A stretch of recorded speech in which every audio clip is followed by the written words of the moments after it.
Sorry, Deborah, could you say that again? You share the programme with Loretta Greco. Right. Sorry, could you say that one more time? You share the programme with Loretta Greco. Hold on, one moment. Morning, Deborah. How are you? I'm fine, Jane. How are you? Fine, yep. Anything to run past me this morning? Just a little thing, new idea. You share the programme with Loretta Greco. Oh, sorry, it's an old wound. It only hurts when I hear a really crap idea. Jane, listen, eh? You present it together. Now, what happens is, Loretta introduces the topic, and you bring on the guests. It's a team effort. Like one man and his dog. Exactement. Loretta makes the whistling noises. And I bark at the sheep. No, I don't think so. I think what happens is that I introduce my show, and then Loretta comes on and is caught in the middle of a tragic crossbow incident, leaving me to do my show myself. I am serious, Jane. This idea has come from above. Oh, God, now she's hearing voices. I'm hearing one voice, Jane. Une voix, that says, Je suis Sir Charles, the chief executive. And I've decided we need a change. He's a TV executive, Deborah. What does he know about television? He knows how to buy a TV company, how to run a TV company, how to own a TV company, and how to sack people from the TV company when they don't do what he says. Regardez-vous.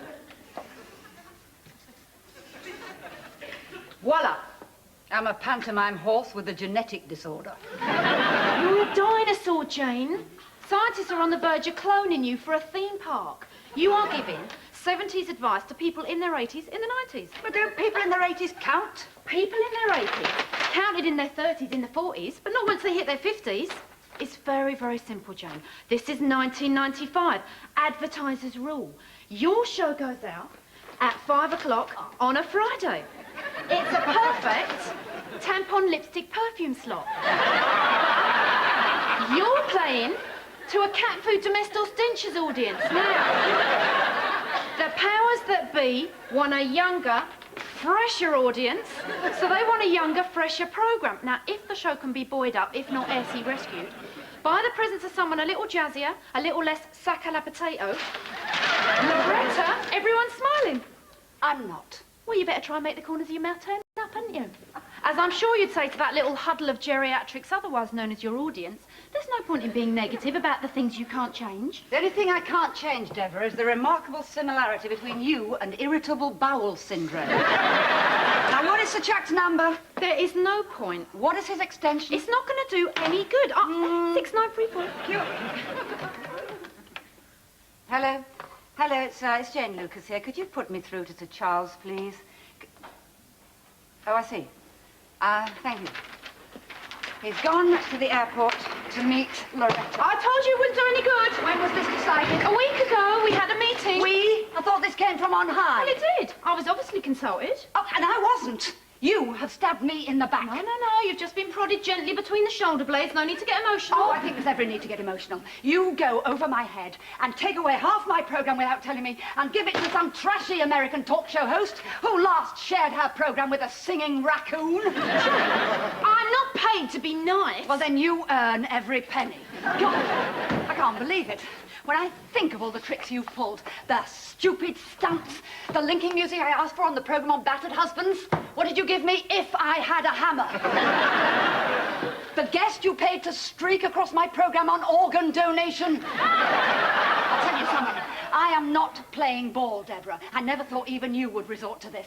You can take your programme and you can stick it right up that pompous, cowardly, ineffectual, and in all probability extremely tight arse of yours. Now, calm, boo down. It's no good. I resign. Now, Jane, let's just talk about this. No, I'm not talking. I've talked and talked, and I'm not... You pig! How could you? Now, Jane, calm down. Just keep away from me, will you? Get off. Go on, get off. I don't want you. Go on, get off. Just leave me alone. Just leave me. It's my show, and I just can't. Hello, I'm back. Where is everyone? Hello? You told me it was a good idea to get in touch with my wife again. Thanks for the useless advice, Jane. Dinosaur.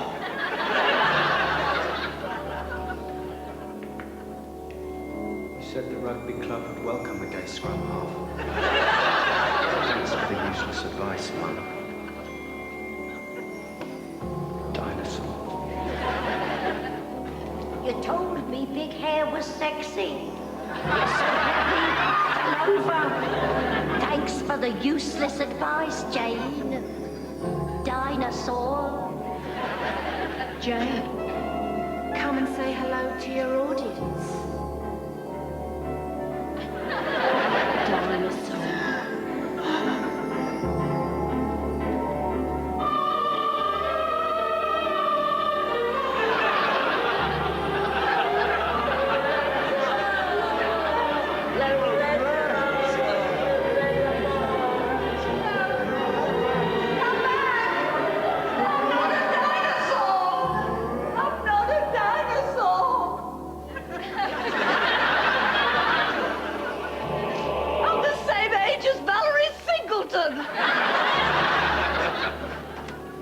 Jane, you're bound to feel down after being forced out like that.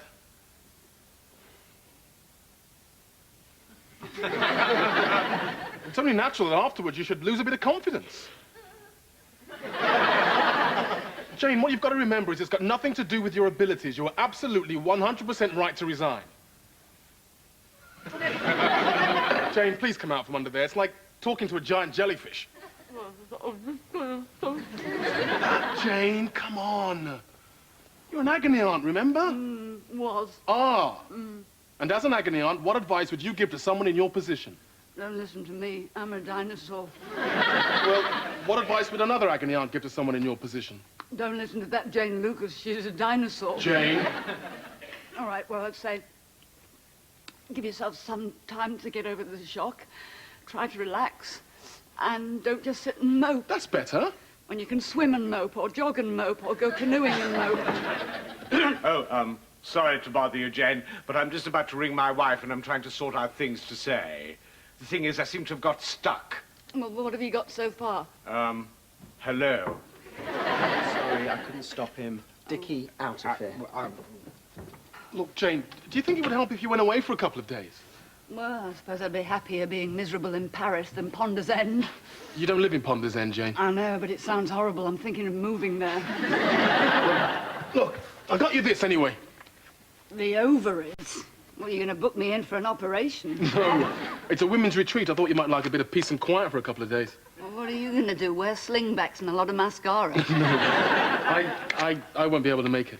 Why not? Oh, I've got a work due on Saturday night. It's some council-funded housing project. It's going to be really dreary. You're just saying that. Jane, the first prize in the raffle is talcum powder. Well, why can't you get out of it? I can't. I've got to be there. Well, I don't want to go away without you. Huh? Can't we just both stay here and be jellyfish together? Look, if you don't want to go to this place, this lovely place, then don't. You must do whatever makes you happy. Happier. Not so jellyfish-ish. I'll think about it. Thank you. Good.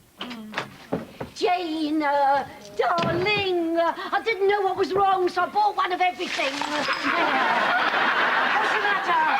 No, don't speak. You're not well enough to speak. Excuse me. Now, listen, darling. Listen, I'm going to pass these before your eyes. Gesticulate if you need anything. Actually, I just think she needs a little bit of rest, you know?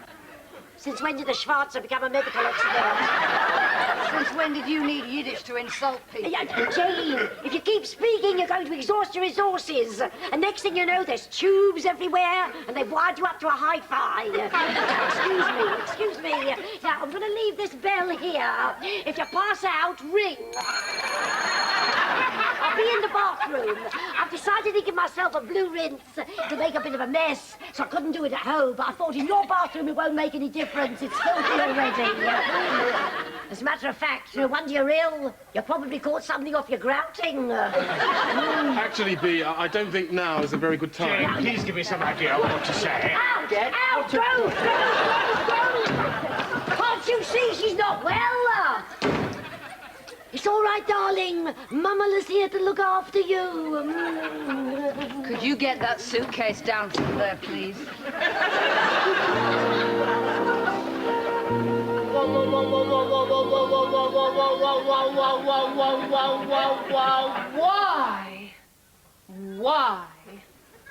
Why? It's a small word with a very big meaning. Why are we here? And not just why are we here, but why are we here? I'd like each of us to act out for the others why, there's that word again, why we're here at the Ovaries. Show us the why, but don't tell us the why. Mary, why?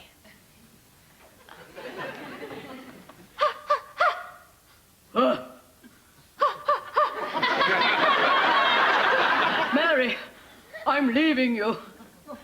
Why? There it is again. Because you're no good in bed.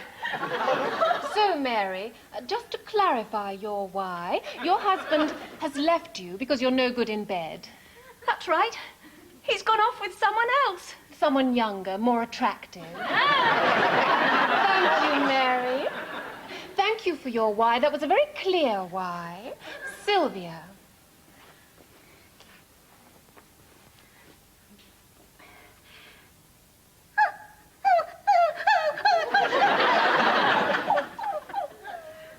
Right. Your why isn't quite so clear. Is it something to do with an animal? My daughter and my grandchildren have emigrated to Australia and I was waving them goodbye. Okay. Jane. Well, I think my problem is really, to do with confidence. Jane. Show, don't tell. Oh, right, yes. Well, yeah, and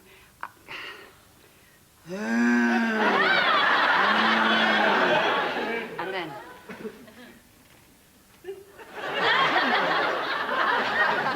No, Yes, thank you very much, Jane. I think we're all aware that you're on television.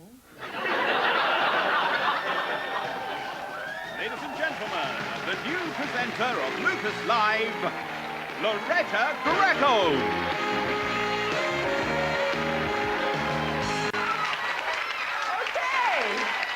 Okay. What a beautiful, beautiful welcome. My name's Loretta Greco, and I shall be hosting Lucas Live while my dear, dear friend Jean Lucas is away on holiday. And Jean, if you're watching, love you. Hello, it's me. Do you think that's a bit pushy? Dickie, I'm trying to watch this. Okay, today we ask the question, big or small? What's best when you're talking breast? Miranda here says her memories are the main attraction and men wouldn't have it any other way. She's busting out all over.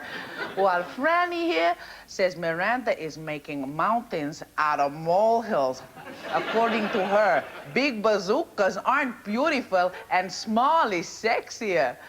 Okay, Miranda, you want to show us just what it is you're so proud of?